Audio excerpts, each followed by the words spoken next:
Good morning everyone. तो आज की क्लास हम देखेंगे 22 मई के जो भी इम्पोर्टेंट करंट अफेयर होंगे उसको। तो जो कि हमारे NTPC under under graduate level का जो एग्जाम है उस एग्जाम पॉइंट ऑफ व्यू से बहुत ही बेस्ट है और इसमें सबसे बड़ी चीज ये है कि हम वो चीज देखेंगे जिसको अदर जैसे हमारे जो एग्जामिनेशंस में पूछे जाते हैं, जैसे कौन सा रामसर साइट्स चर्चा में रहा, क्यों रहा और उससे क्या क्वेश्चन्स बनते हैं, वो सारी चीज़ें हम आज की क्लास में देखने वाले हैं और जो भी आज से आपका रेगुलर जो भी क्लास आएगा, उसमें आपको यही देखने को मिलेगा। तो पहला क्वेश्चन्स अगर हम देख रहे हैं, तो हमारे पास पहला क्वेश्चन्स का जो आंसर है, क्वेश्चन हमसे पूछा गया है कि 2026 का अंतर्राष्ट्रीय बुकर पुरस्कार किस पुस्तक को दिया गया? तो इसका आंसर होगा ऑप्शन बी। ऑप्शन बी इसका करेक्ट आंसर हो जाएगा, option B. Taiwan travelogue Taiwan travelogue को अंतर्राष्ट्रीय बुकर पुरस्कार पुस्तक को दिया गया है 2026 का। आंसर भी आप यहाँ देख रहे हैं कि सही उत्तर दिया हुआ है ताइवान ट्रैवलॉग को। अब इसमें आगे कुछ इंपॉर्टेंट फैक्ट्स दिए गए हैं। यह प्रतिष्ठित पुरस्कार साल 2026 के लिए ताइवान ट्रैवलॉग पुस्तक को मिला है। ये ताइवान ट्रैवलॉग एक पुस्तक है। अंतर्राष्ट्रीय बुकर पुरस्कार दुनिया भर के उस फिक्शंस नॉवेल्स को दिया जाता है जिसका इंग्लिश में ट्रांसलेशन किया गया हो। ठीक है, चलिए। प्रसिद्ध लोकतक झील भारत के किस राज्य में स्थित है? अब ये न्यूज में हमारा आया है, तभी ये क्वेश्चंस हमें यहाँ पे देखने को मिल रहा है। प्रसिद्ध लोकतक झील भारत के किस राज्य में स्थित है? तो ये भारत के मणिपुर में स्थित है। इसका आंसर देखेंगे, यहाँ पे ऑप्शन सी में मणिपुर दिया हुआ है। लोकतक झील पूर्वोत्तर भारत की सबसे बड़ी मीठे पानी की झील है। यह झील अपने तैरते हुए मिट्टी और घास के द्वीपों के लिए जानी जाती है, जिसे फुमडिस भी कहते हैं, फुमडिस कहते हैं। ठीक है, आप यहाँ फिगर में देख भी रहे हैं, ये सारी चीजें छोटी-छोटी जो हैं। यह दुनिया का एकमात्र तैरता हुआ राष्ट्रीय उद्यान कोइबुल लामजाओ नेशनल पार्क स्थित है। ठीक है ना? चलिए,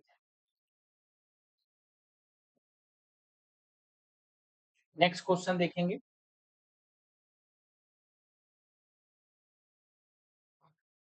और ये क्यों चर्चा में रहा?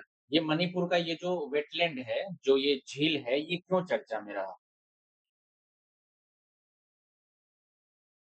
हम इसमें चर्चा में रहने के पीछे का सबसे बड़ा रीजन है,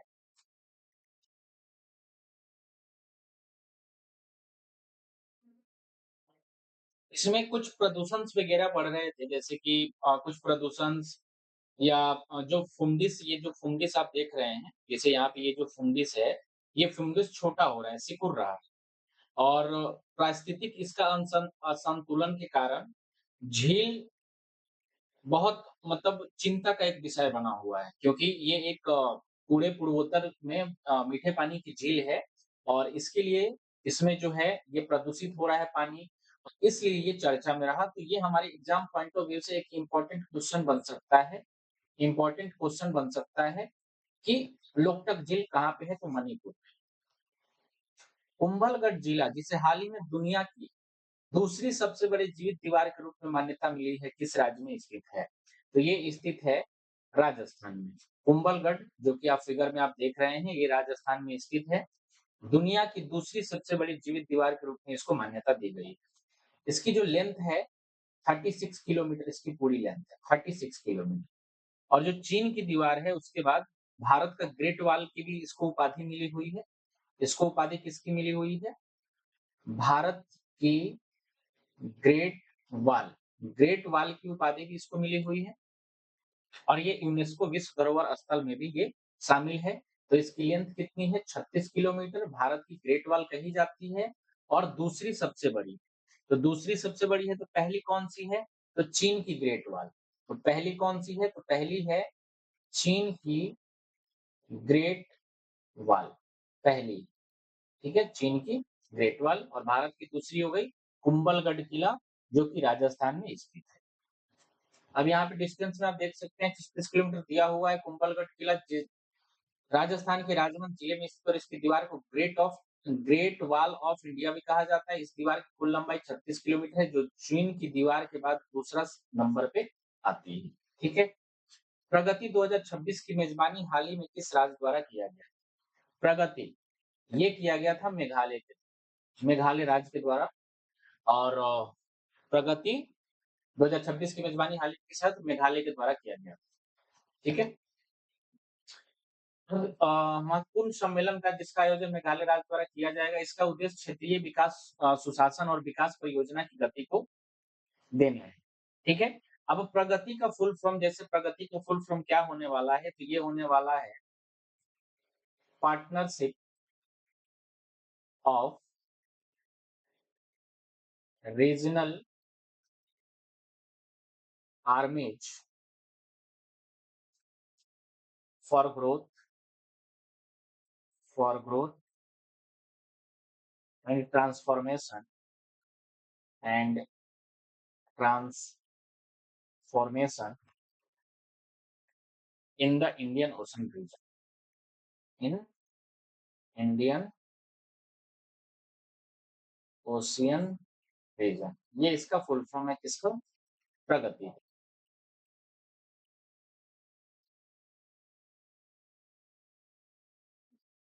ठीक है? तो ये कहाँ पे किया गया है? मेघालय में। भारत टैक्स 2026 इवेंट ऐप किस मंत्रालय द्वारा लॉन्च किया गया है? भारत टैक्स, ये किया गया है वस्त्र मंत्रालय द्वारा इसको किया गया है।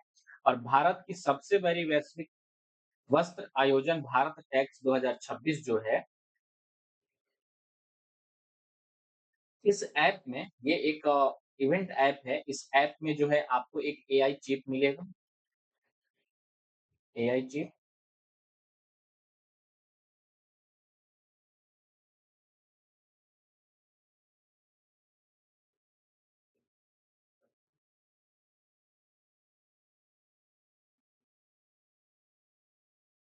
व्यवसाय का मिलान,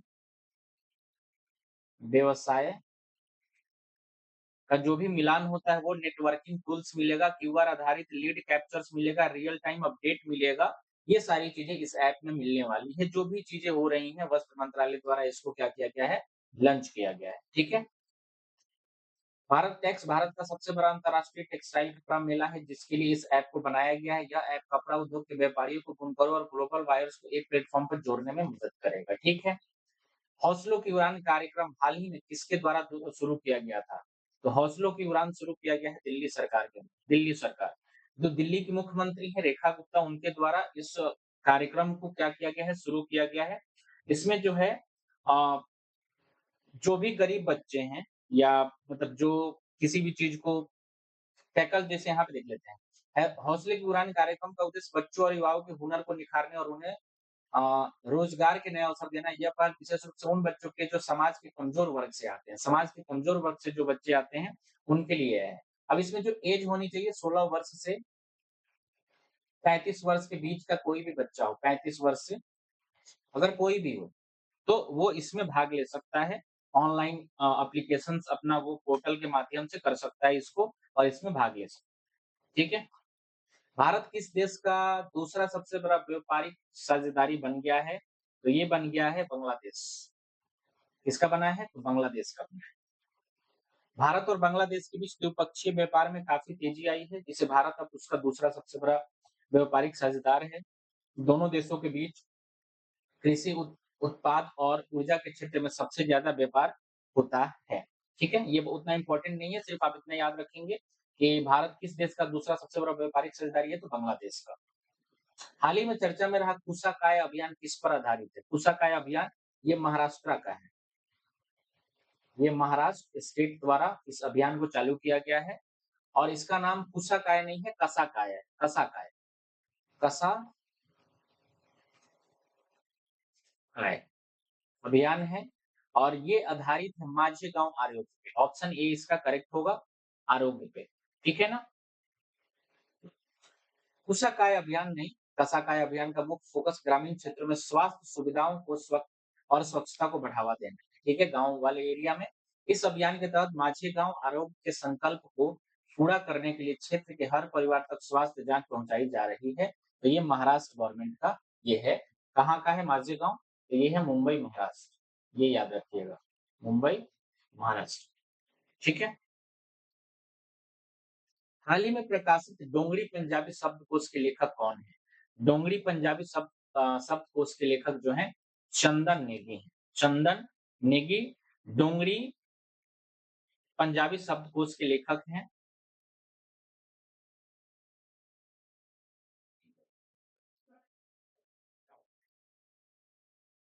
चंदन नेगी ने इस शब्दकोश को तैयार किया है जो डोगरी और पंजाबी भाषाओं के बीच सांस्कृतिक और साहित्य सहयोग को बढ़ाएगा। यह पुस्तक दोनों भाषाओं को सीखने और समझने वाले स्टूडेंट्स के लिए एक महत्वपूर्ण साधन बनेगी। ठीक है? ऑर्डर ऑफ मापुंगबे किस देश का सर्वोच्च नागरिक सम्मान है? तो ये है दक्षिण अफ्रीका का सर्वोच्च नागरिक सम्मान है।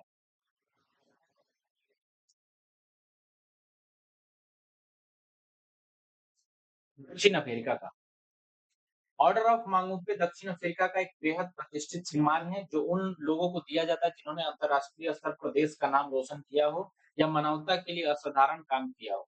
मांगुपे एक प्राचीन अफ्रीकन साम्राज्य का नाम है जो अपनी सोने की कलामी के लिए जाना जाता है। तो ये आज के कुछ 10 इम्पोर्टेंट न्यूज हैं, 10 इम्पोर्टेंट हैं जो कि आपके एग्जाम पॉइंट ऑफ व्यू से बहुत ही इम्पोर्टेंट है। जैसे इसमें वेटलैंड की भी चर्चा हुई है, बहुत सारी चीजों की चर्चा हुई है। ठीक है?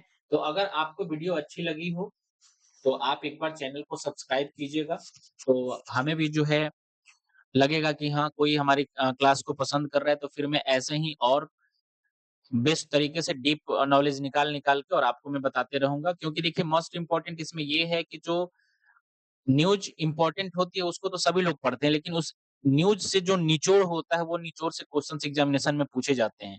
तो वो निचोड़ मैं निकाल के लाने की कोशिश करूँगा आपके बीच में। तो आज की क्लास इतना ही रहेगी, अगर आपको क्लास पसंद आई हो तो प्लीज़ चैनल को लाइक, सब्सक्राइब और शेयर ज़रूर कीजिएगा।